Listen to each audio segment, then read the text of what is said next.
Hey, good afternoon, guys.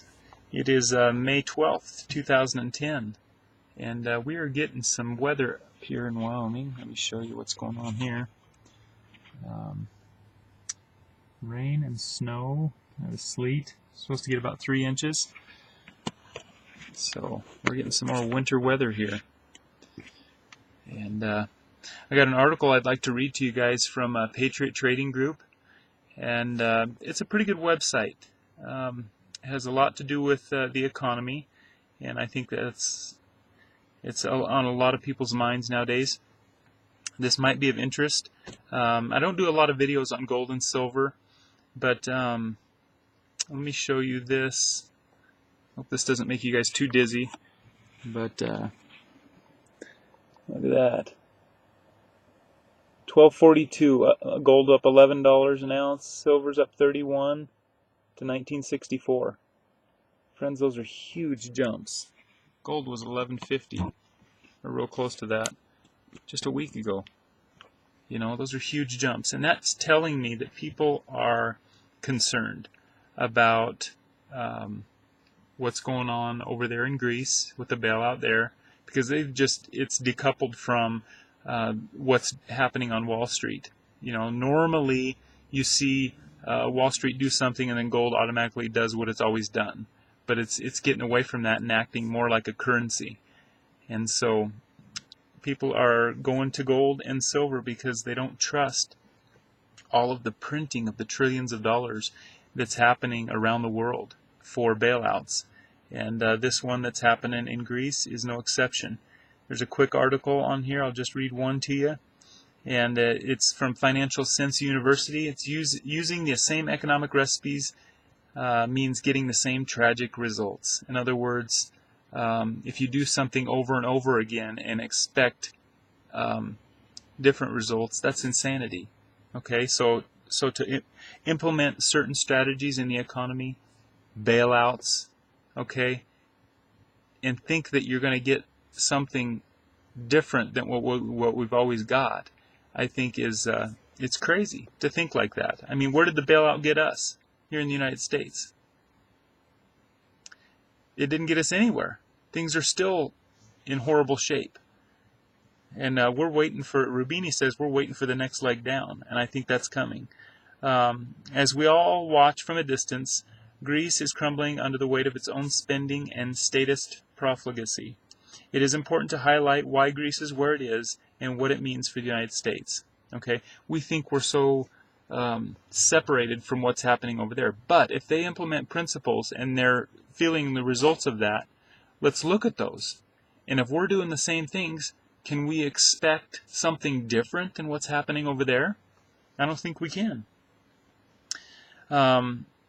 Its government grew too big. They list several things of what happened over there. Its public unions demand more and more resources. Its private sector was and is being taxed more and more.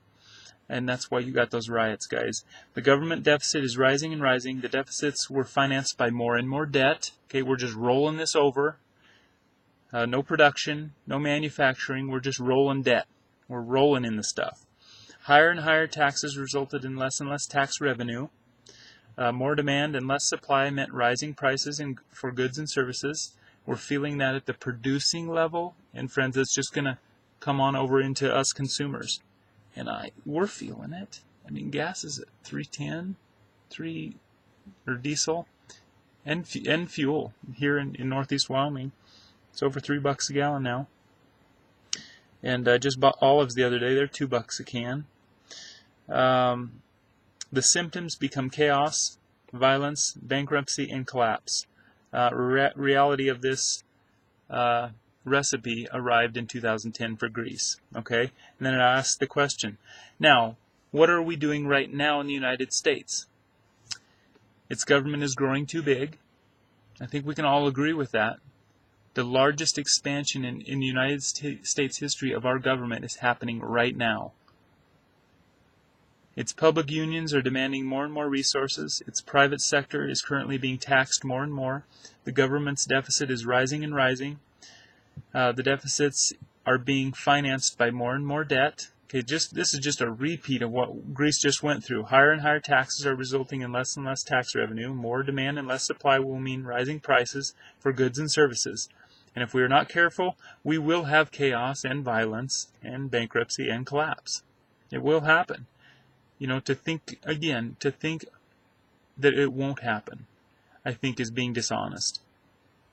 Because if we're applying those same government principles that they are, and what Argentina has been doing in other countries, then I think it's pretty high-minded of us to think that it won't happen to us. When will reality arrive? Stay tuned, it's coming soon, he says. Okay, in many essays I have strongly recommended limited government, because that is what makes sense to a healthy economy. Government, the embodiment of statism, is a tremendous burden on the economy, and it must be limited because government does not produce anything. It is a voracious and corrosive consumer. When government grows, it hurts the economy. If they get their hands in it, it hurts people. If they raise taxes, that hurts the consumer. The entrepreneur, it squishes the entrepreneurial spirit. They don't belong in the private sector, and yet we own a huge portion of private industry in the United States. And it irks. If America is to avert national chaos, it will have to change the recipe as soon as possible. And that recipe must start first with debunking Keynesian economics and dramatically shrinking our government. And friends, can you see that happening? Can you see our government stepping back and shrinking and giving our nation back to the people? I don't see it happening. Nothing in their policies is going that way. It's more regulation, more hands in the private sector. There is no tendency to withdraw. It's full steam ahead, if you ask me. And I guess it's more doom and gloom. Sorry, guys. But it's reality. And I think if we don't have reality, we make bad decisions. If we have the facts, we can go ahead down the right path by making a good decision based on those facts. And I think a lot of people want to put their head in the sand and, everything will be okay, everything will be okay. It won't. It won't be okay. Not if we continue doing what Greece is doing. Okay? And you have people that are highly respected that are saying these same things. Ron Paul, Peter Schiff, Rubini. There's a lot of them out there that are telling us, watch out. The bank's here. I've heard from realtors. They're waiting. They're holding on to credit because they're waiting for the next leg down. Which hopefully it doesn't happen. But if it does, I don't think there's nothing wrong with preparing. So, anyway, guys, take care. Have a great day, and God bless.